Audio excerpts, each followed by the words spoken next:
오늘 말씀은 사사 입다에 관한 이야기입니다.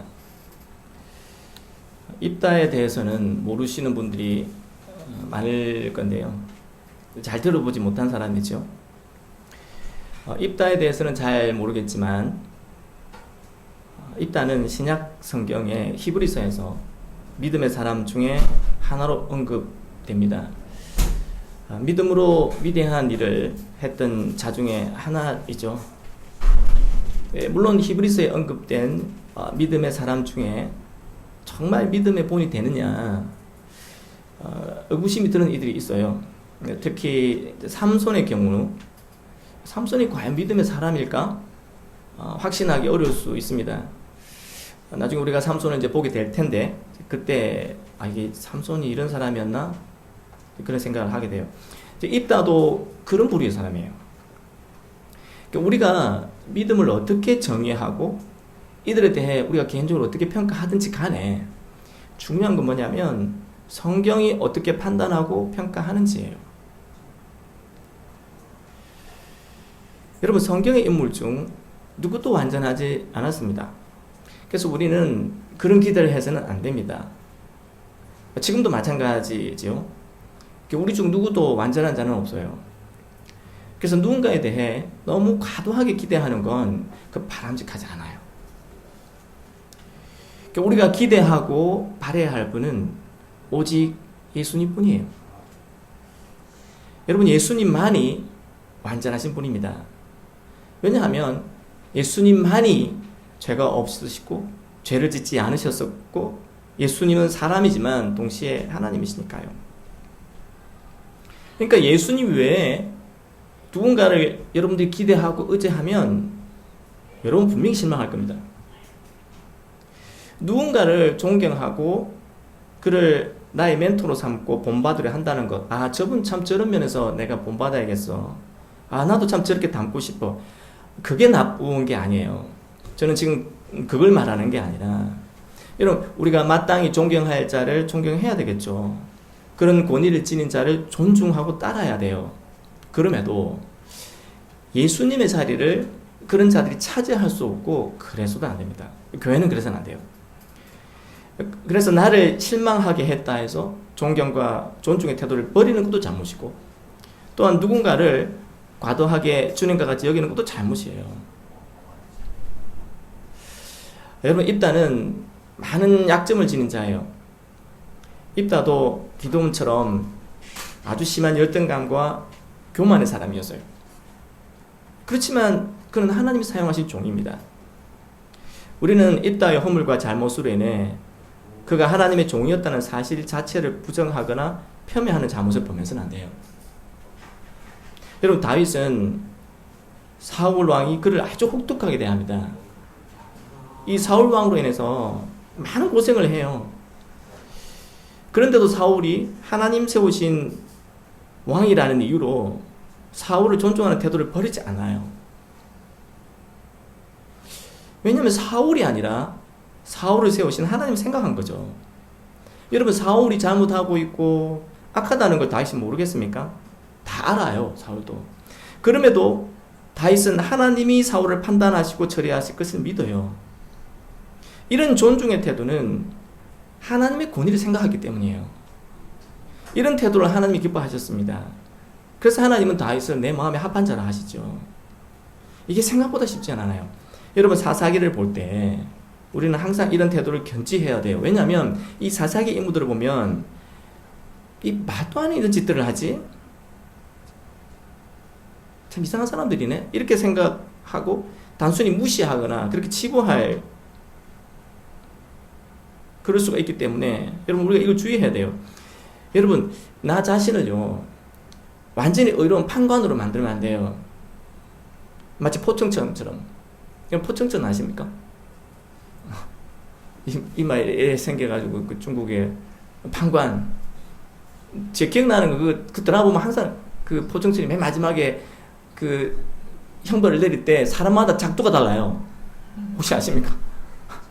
뭐 개작두를 데려가네 뭐 이런 막판에 팍 던지면서 이런 장면이 있는데, 여러분, 그건요 신차의 차례가 아니에요.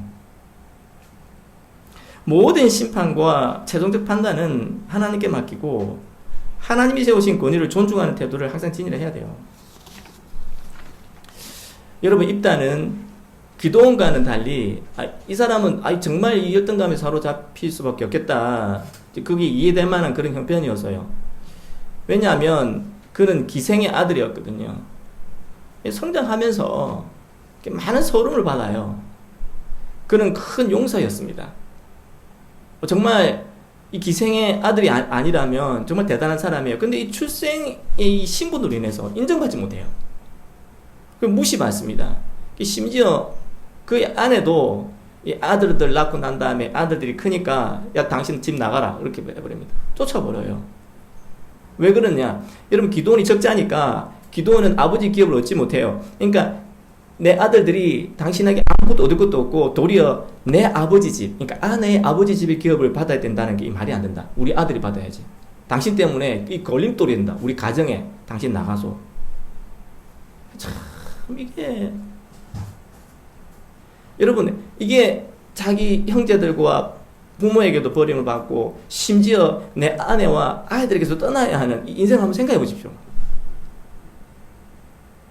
지금 우리로서는 상상하기 어려운 일이지만 그때는 조상의 기업을 잇는다는 게 너무 중요한 시대인데, 근데 조상의 기업을 잇는다는 게 중요한 것뿐만 아니라 그게 뭐와 관련이 있냐면 그게 다 돈이에요. 그렇잖아요.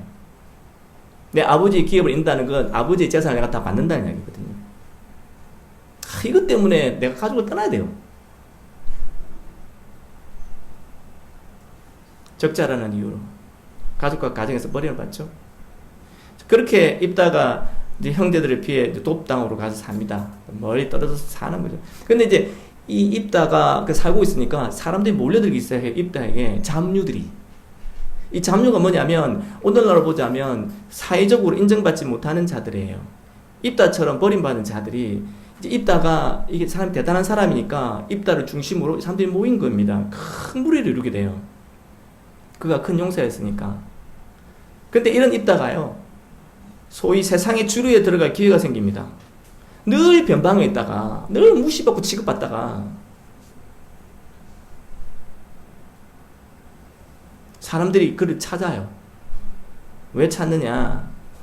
이스라엘이 또 하나님께 범죄해서 하나님이 암몬에게 넘겨버립니다. 그래, 암몬에게 18년을 괴롭힘을 당해요. 이게 너무 힘드니까 또 하나님께 회개하고 또 돌이킨 겁니다. 그래서 하나님께 기도해요. 하나님, 우리 좀 구원해 주세요. 그러니까 하나님이 처음에 이스라엘 그런 요구를 들으시고 거절을 하세요. 그게 10장 13절과 14절에 나오는데 하나님이 이렇게 거절하십니다. 너희가 나를 버리고 다른 신을 섬기니 그러므로 내가 다시는 너희를 구원하지 아니하리라. 가서 너희가 택한 신들에게 부르짖어. 너희의 환난의 때에 그들이 너희를 구원하게 하라. 그럼 너가 잘 믿는 그 우상한 데 가서 구해봐라. 하나님 그렇게 말씀하신 거예요. 근데 하나님이 이렇게 말씀하셨지만 이스라엘이 우상을 제거하고 하나님만 섬기자 이스라엘의 고통에 근심하세요. 그래서 하나님은 입다를 구원자로 세우셨습니다. 입다를 구원자로. 여러분, 이걸 한번 생각해 봐야 돼요. 왜일까? 사람이 그렇게 없었나? 이스라엘에? 하나님 왜 입다를 세웠었을까? 여러분, 왜 그 같습니까? 이 놀랍게도 이거 생각해 보면요, 입다의 처지가 하나님의 처지와 같아요. 여러분, 이스라엘은 하나님을 버리고 우상을 섬기다가 힘들어지니까 하나님 찾잖아요. 이게 꼭 입다 같거든요. 그러니까 여기서 왜 하나님이 입다를 세우셨냐면 하나님 마음을 이 입다를 통해서 표현하시는 겁니다. 무슨 말이냐? 하나님은 우리 마음 중심에 있기를 원하시는 겁니다. 우리 마음 중심에. 그러나 우리는 하나님을 우리 마음에, 우리 삶의 중심에서 바깥으로 밀어내려 하죠. 그게 우리예요. 그래서 우리는 나 자신을 가장 우선하고 중심에 두고 하나님을 진정으로 중심에 두려 하지 않아요. 그리고 어려울 때만, 힘들 때만, 그때만 하나님을 찾으려 들죠. 그러니까 우리에게 하나님은 입다였던 겁니다. 적자였던 거죠.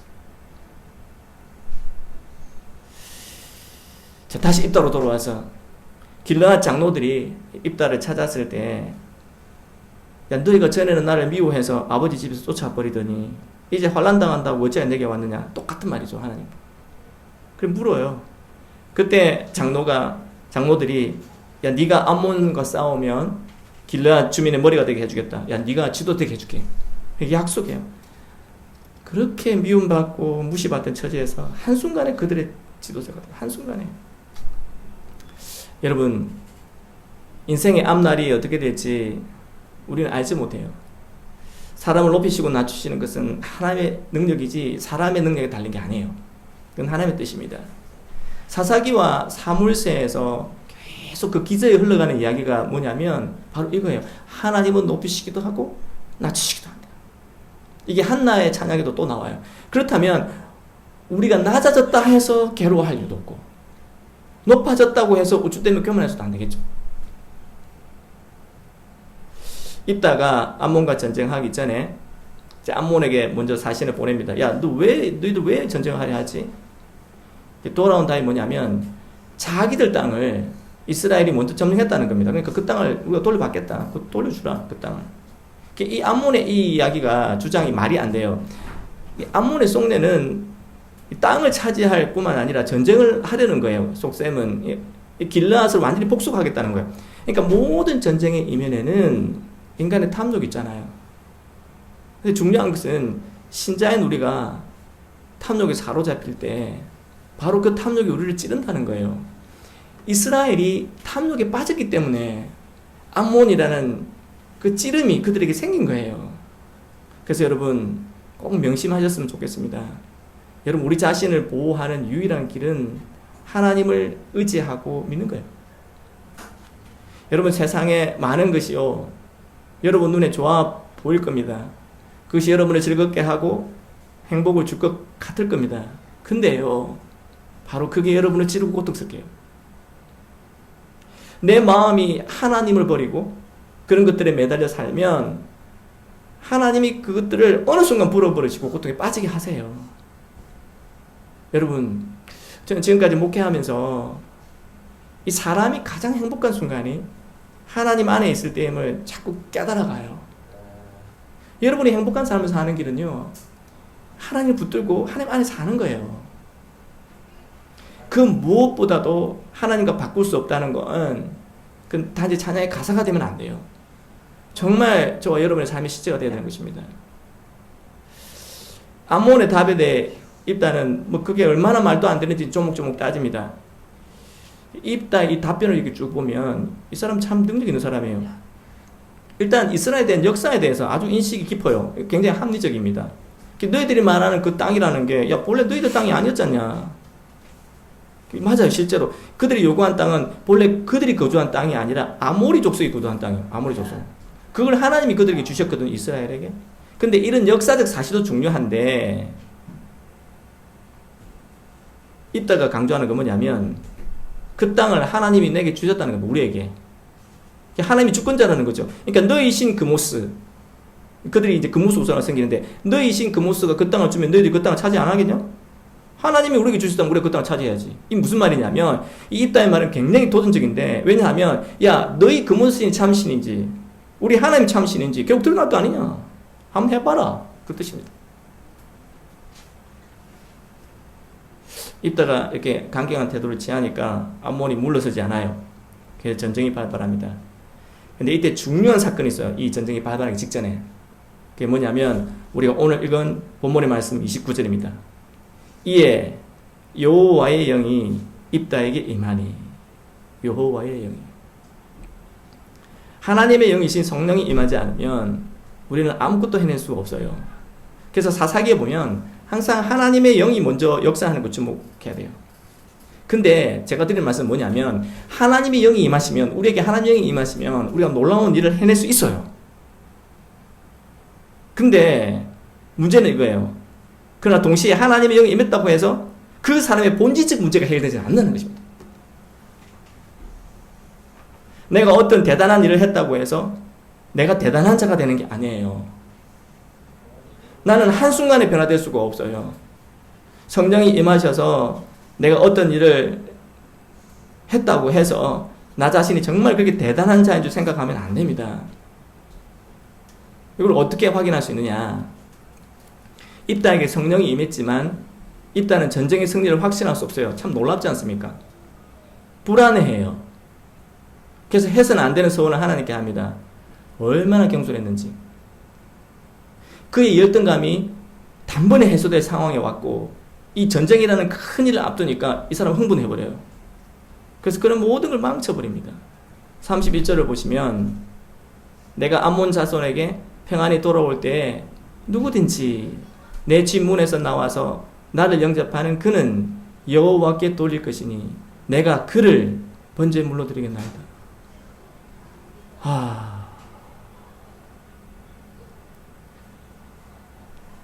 이게 성령이 임하고 일어난 일입니다. 성령이. 이 서원에 대해 제가 정말 할 말이 많습니다. 그러나 이 말씀은 지금 세세히 다루지 않겠습니다. 너무 방대해요. 그것은 지금 제가 말하고자 하는 말씀의 본질에 벗어나는 것이어서 그렇습니다. 제가 말하고자 하는 건 이거예요. 성령이 임하고 전쟁에 승리해도 그 모든 게 빛이 발해서 아무 의미가 없어질 수 있다는 거죠. 그는 무남동력을 잃어요. 다른 누구의 잘못이 아니라 바로 자기의 경솔함과 이기적인 마음 때문에. 성령이 임하시면 놀라운 일을 할 수 있습니다.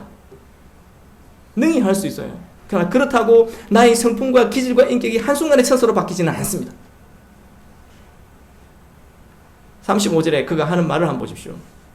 제가 볼 때 그가 한 말은 그가 한 소원보다 훨씬 더 문제입니다. 입다가 이를 보고 자기 옷을 찢으며 이르되 어찌할꼬 내 딸이여 너는 나를 참담하게 하는 자요 너는 나를 괴롭게 하는 자 중에 하나로다. 아니 누가 그를 괴롭혔습니까? 딸은요 아버지를 축하하기 위해서 가장 먼저 달려나와 속옷치며 춤추고 맞이했을 뿐이에요. 그의 딸은 아버지가 너무 자랑스러웠어요. 근데 대체 누가 그를 괴롭혔다는 겁니까? 아니 그러면 자기 딸이 아니라 다른 딸이면 괜찮다는 겁니까? 여러분 그는 그렇게 서운할 필요가 없었어요. 문제는 그의 믿음이 있고 마음의 태도였던 거죠. 여러분 정말 우리는 선줄로 생각하면 넘어질까 조심해야 돼요. 자신만을 생각하는 이기심이 모든 일을 불행하게 만들어요. 무엇보다 가장 가까운 사랑하는 이를 고통에 빠뜨린다는 걸 명심해야 돼요. 여러분에게 성령이 임해서 대단한 일을 한다고 할지라도 여러분 이 불행을 막지 못해요. 여러분 그럼 어떻게 해야 될까요? 어떻게 할까요? 어떻게 해야 이 불행을 겪지 않을 수 있을까요? 이 불행을 여러분 뒤로 물러서야 됩니다. 뒤로. 그리고 잠잠히 하나님 앞에 있어야 해요. 여러분의 약한 모습 그대로 있어야 돼요.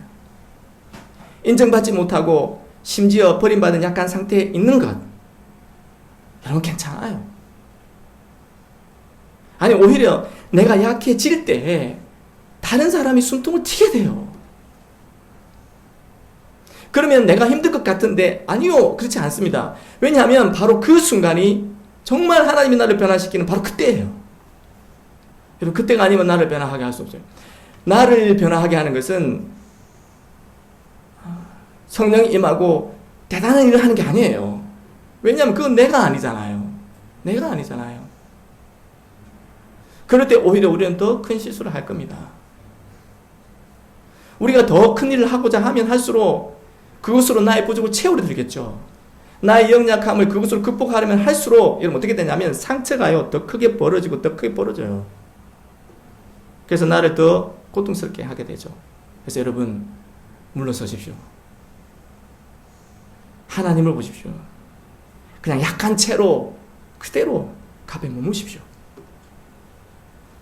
그게 우리의 모습입니다. 진짜. 그리고 하나님의 말씀으로 여러분의 마음과 생각을 채우십시오.